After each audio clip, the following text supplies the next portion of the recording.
1,2 miljoni nav tikai ēka un pie ēkas pieguļošā priekšējā teritorija ir mazāk kā 1,2 miljoni, jo tā ir tā summa, kas ieguldīta blakus esošajā autoostas sadaļā.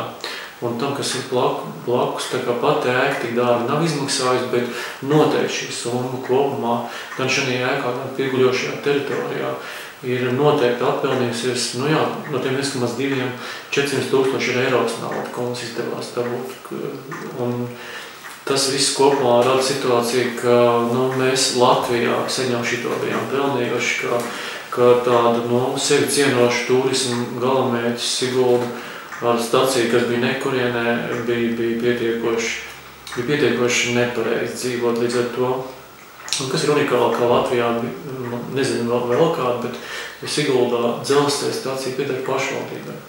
Tas tāds nebija gadījums, jo tajā laikā, kad Latvijas dzelzceļš arī nezināja, ko īsti darīt, bija tāda iespēja paņemt pašvaldībai savā bilancē. Viņas kāpēc nolēma, mēs paņēmām. Zinu, ka pēc tam gribēja CS un vēl kāds pašvaldības, tad attapās un vairs nedabūja citas pašvaldības.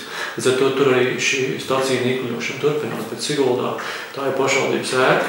Līdz ar to mēs esam izvietojuši turismu informācijas centru, pašvaldības policiju.